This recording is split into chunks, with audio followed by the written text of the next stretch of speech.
Welcome back to class. Today we are going to talk about food safety and hygiene. And this has also been divided into two parts. So today we shall talk on the first part. Food safety and hygiene is key in nutrition because of nutrition infection cycle. Because if there is infection, the foods that we've eaten will not function as they should. So food safety and hygiene, one. On the screen you see different types of food, but all of them, I have questions. See how they are opened and displayed in the open, and that is what people will buy. Flies, they are exposed to flies and so forth. So it is important to take note of them. Yes, so by the end of this class, you should be able to list agents that cause foodborne illness, describe ways in which foodborne illness can occur, explain the importance of food safety in nutrition and health, and describe how pesticides enter the food supply chain. This is very, very important. So what is food safety? It is the practical certainty that illness or injury will not result from the consumption of food. So what this means that if you eat any food and then, for example, you get diarrhea, then it means the safety of that food has been compromised. So it is very, very important that we know what we are eating, where we are eating, and how that food was prepared, how it was handled, how it was stored, because these are the stages along which the contamination occurs. There are certain important definitions that you should understand. Foodborne illness is illness of an infectious or toxic nature that is caused by the consumption of food or water. So water also, we saw that when we mentioned the nutrients, we also mentioned water. So water can also be contaminated, and that can also cause us illness. Then when we talk of food hazards, we can also have different types of hazards. We can have biological hazard, and when we talk of biological, it has to do with living organisms. And then we can also have chemical hazard. Chemical meaning any of the chemicals that we use. For example, even sometimes Parazone, Dettol can be in the food, and that is a chemical hazard. Soap is chemical hazard. Then physical agents in food. A physical agent example is stone, glassware, iron, and so forth. So all these things can cause harm to the body. I'm sure some of you might have eaten meats where you've chewed on stone. It can be dangerous, and people have gotten their teeth broken because of such a hazard.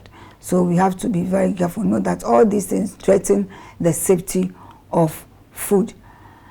And as I mentioned, the biological hazards has to do with living organisms. So all the microorganisms are an example of biological hazards. So sometimes we even neglect some. We have molds on our bread and whatnot, but yet still we eat them. Sometimes even condensed milk, as they sit there, we get mold to grow on them. We use the milk, then after that we are having stomach upset. That is foodborne disease. The milk that was taken is not safe. So we should note the differences and the different types of biological hazards, viruses and so forth. All of them cause biological threats to our body. Then we also have the chemical hazards, which I mentioned some earlier on, the cleaning agents, all the soaps and whatnot. Yes, and I think it is against this background that sometimes people don't want to wash their hands with soap before they eat, thinking that their hands smell soap. But then we have proper soaps that are supposed to be for hand washing, and then we also have soaps that we use for bathing. So we should be able to differentiate. We can't go and use Dove soap, which is meant for bathing, to wash our hands before eating. Of course, our hands will smell the fragrance of that soap. So it is very, very important that we make sure that we use the right amount, the right chemical for the right purpose when we are handling food. And then some of the chemical hazards has been also the sprays that are used on the farm, and then also in preserving some of our foods. Yes, this can also cause hazards when we use them far in excess of what we are supposed to. And when it comes to the on-farm practices, for example, some of the sprays, one may need to spray the product, let's say tomatoes, maybe 10 days before harvest, but if it is sprayed today and then tomorrow it is harvested, of course the chemicals will be there because their shelf life has not expired, and we are eating the food. So it is very, very important to be aware of these things. And that chemical hazards also explain the need for us to wash our foods when we buy them from the market, because of these chemical sprays that have been put on them. And sometimes some are added intentionally. For example, nitrates and nitrites are added when making the sausages. And then also some are also put on red meat to make them look redder. It doesn't mean that the meat is fresh. Yes, but this nitrates and nitrites have also been seen to be carcinogenic. So it is very, very important that we take note of them. And that is why it is important that even when it comes to children, we limit the amount of these sausages that we give to them.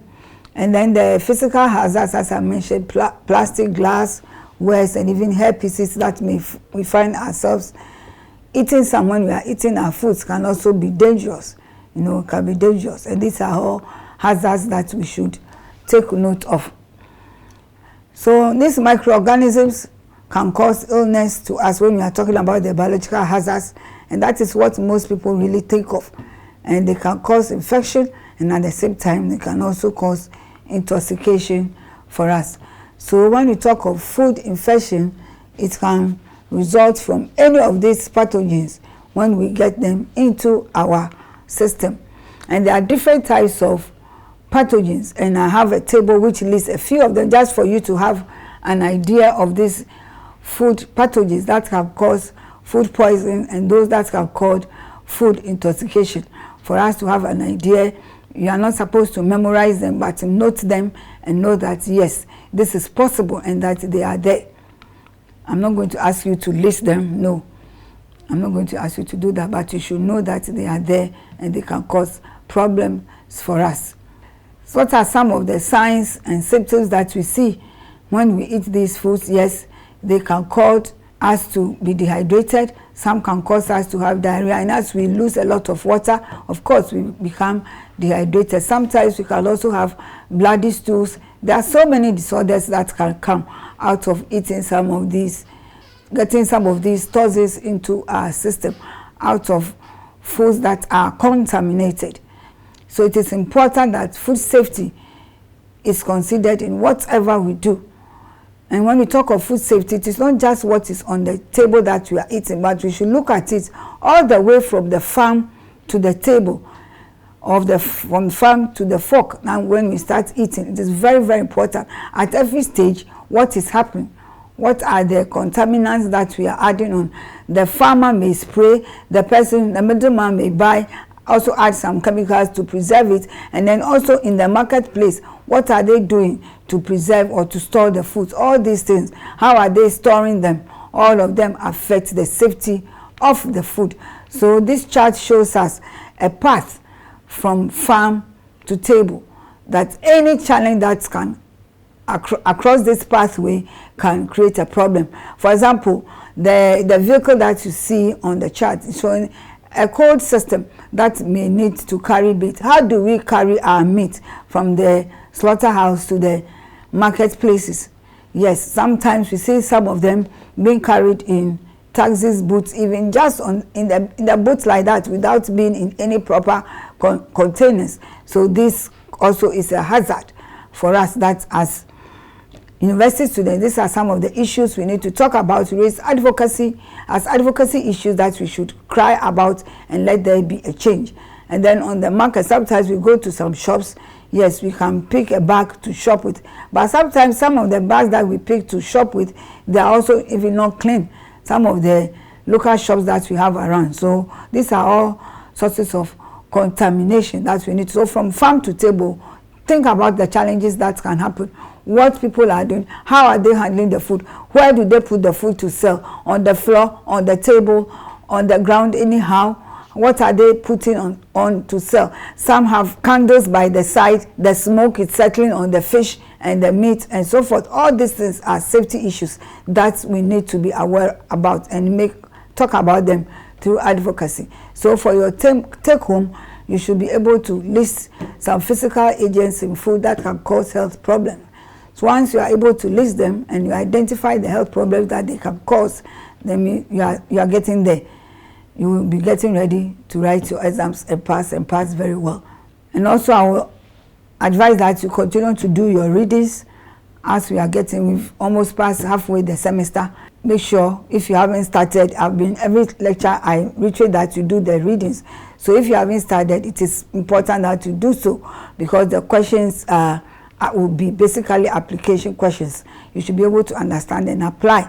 You are university students, you're able to apply what you learn to help solve Ghana's problem and beyond. So I'll see you next week when we shall continue with part 2 of food safety. Thank you.